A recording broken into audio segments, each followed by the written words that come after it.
got so much motherfucking design on right now.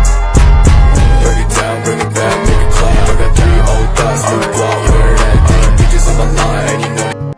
Assalamualaikum warahmatullahi wabarakatuh. Shalom, Om Swastiastu. Namo Buddhaya, salam kebajikan. Berdirinya kami di sini ingin mempresentasikan atau menjelaskan materi tentang siklus akuntansi manufaktur. Sebelum itu, kami akan memperkenalkan kelompok kami yang dimulai dari Saya Nur Anita Ramadhani Sinaga. saya Divya Melati Cintani, Saya Zam Khaira Asikin. Saya Jessica Yasmioka. Saya Sanjina Guru Kembaran. Baik, langsung saja kita akan menjelaskan materinya yang akan dimulai oleh Nur Anita Ramadhani Sinaga. Siklus akuntansi perusahaan manufaktur. Perusahaan manufaktur merupakan jenis perusahaan yang bergerak di bidang penjualan berbagai jenis bahan baku atau bahan mentah. Bahan baku tersebut disesuaikan menurut kebutuhan dan permintaan pasar, baik untuk dijual kembali, diolah menjadi barang setengah jadi, atau barang jadi. 1. Dokumen transaksi perusahaan manufaktur. Perusahaan manufaktur memiliki siklus yang cukup rumit dan berbeda daripada siklus akuntansi perusahaan di bidang lain.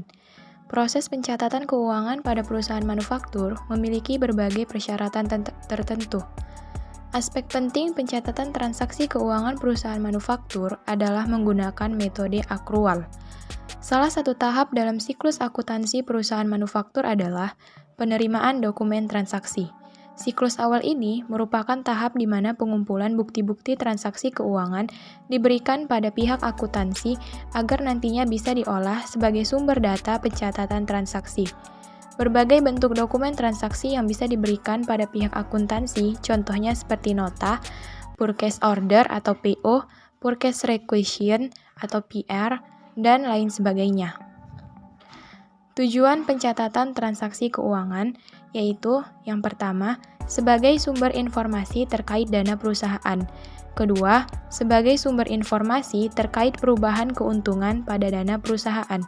Ketiga, sebagai sumber informasi untuk membuat laporan keuangan. Dan yang terakhir, sebagai sumber informasi untuk membuat laporan keuangan. Macam-macam bukti transaksi keuangan. Yang pertama, ada bukti internal. Internal adalah sebuah kata yang identik dengan bagian dalam satu pihak. Bukti internal pada transaksi keuangan adalah bukti yang dibuat oleh pihak internal perusahaan untuk pihak yang berkepentingan melalui transaksi. Contohnya, bukti kas keluar masuk dan memo. Kedua, bukti eksternal. Bukti eksternal adalah bukti-bukti transaksi yang diberikan oleh pihak eksternal perusahaan terhadap transaksi yang telah dilakukan. Bukti eksternal biasanya diberikan oleh pihak mitra, perusahaan lain, dan lain sebagainya. Beberapa jenis bukti eksternal yang sering dijumpai adalah sebagai berikut. 1. Kwitansi. 2. Faktur atau invoice. 3. Nota. 4. Nota kredit, nota debit. Dan yang kelima, cek. 2. Penjurnalan perusahaan manufaktur. Jurnal umum akuntansi digunakan untuk melakukan pencatatan transaksi yang telah dilakukan sebuah perusahaan dengan tujuan akhir mencapai angka yang seimbang atau balance. Tujuan dasar dari pembuatan jurnal adalah mengelompokkan transaksi sesuai keterangan yang ada pada akun-akun pada jurnal tersebut. Manfaat umum dari sebuah jurnal adalah mengetahui dengan jelas perhitungan pada sebuah bukti transaksi yang telah dilakukan perusahaan selama periode tertentu. Selain itu, jurnal juga bisa membantu mencari jumlah nominal, setara atau balance pada bagian debit maupun kredit. 3. Buku besar atau general ledger. Pengertian buku besar atau general ledger adalah suatu dokumen yang berbentuk buku yang digunakan untuk memindahkan akun yang dicatat dari sebuah jurnal umum. Berbagai akun yang terdapat di dalam buku besar adalah sebagai berikut. 1. Akun real. Akun real adalah jenis akun buku besar yang digunakan di dalam laporan posisi keuangan atau aktiva, modal, dan kewajiban.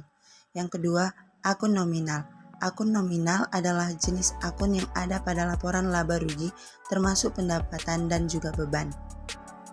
Fungsi buku besar. Buku besar atau general ledger memiliki fungsi untuk sarana meringkas data transaksi, sarana memilah data keuangan, sarana mengetahui adanya perbedaan jumlah dari suatu akun, sarana memantau riwayat suatu akun, sarana menggolongkan transaksi yang tadinya berasal dari jurnal, sarana menyusun laporan keuangan. Sedangkan tujuan dari buku besar adalah sebagai berikut.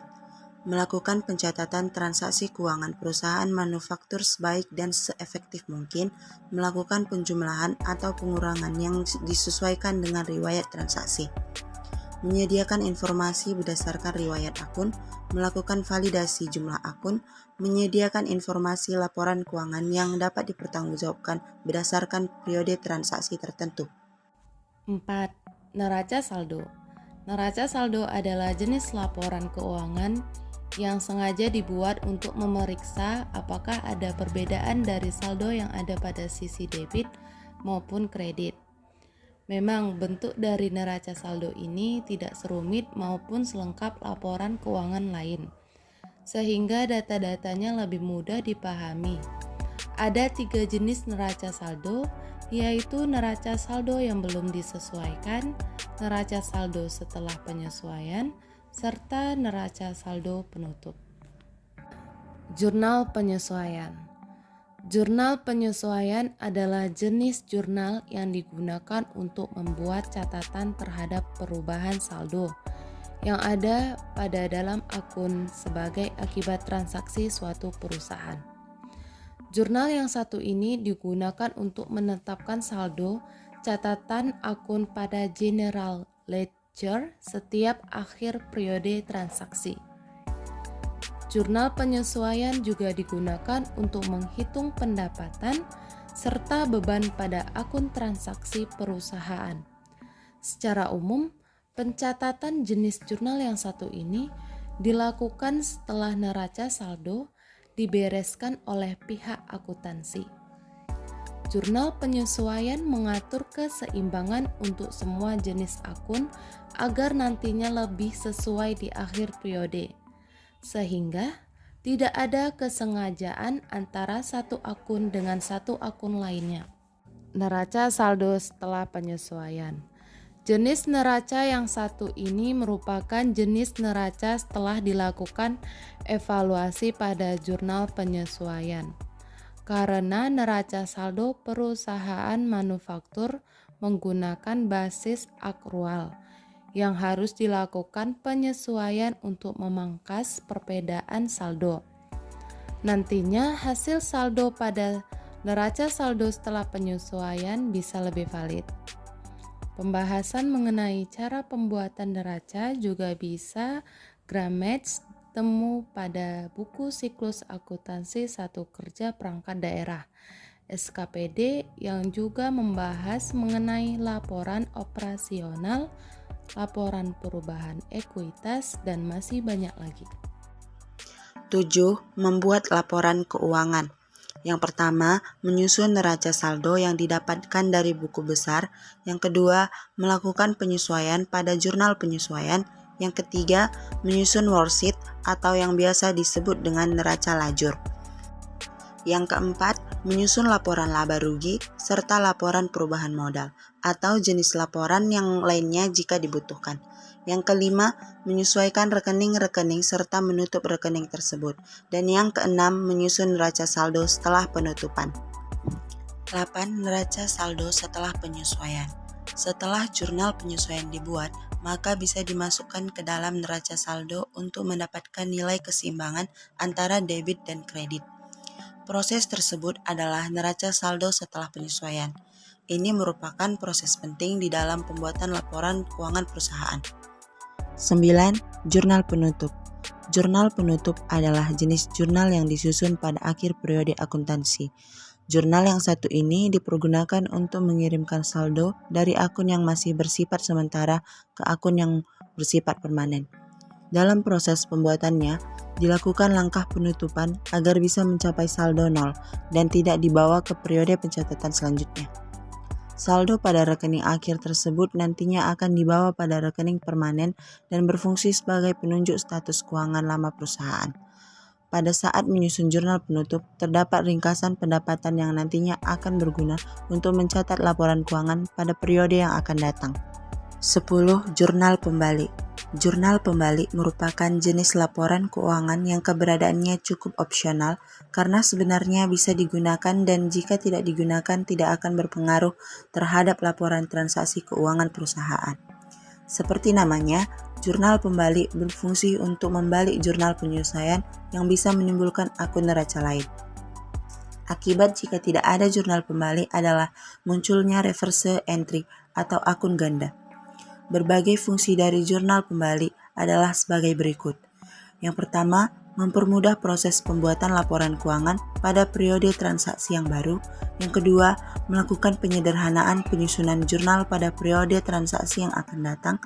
Yang ketiga, melakukan minimalisir terhadap kekeliruan perhitungan saldo akun yang biasa saja terjadi. Contohnya, menghindari data ganda karena adanya penyesuaian AJP atau ayat jurnal penyesuaian. Ada beberapa jenis akun yang membutuhkan adanya jurnal pembalik. Di antaranya adalah sebagai berikut. Yang pertama, beban, baik yang harus dibayar atau dibayar di muka. Kedua, pendapatan yang masih akan diterima. Dan yang ketiga, pemakaian atas perlengkapan atau jika tercatat sebagai beban. Terima kasih.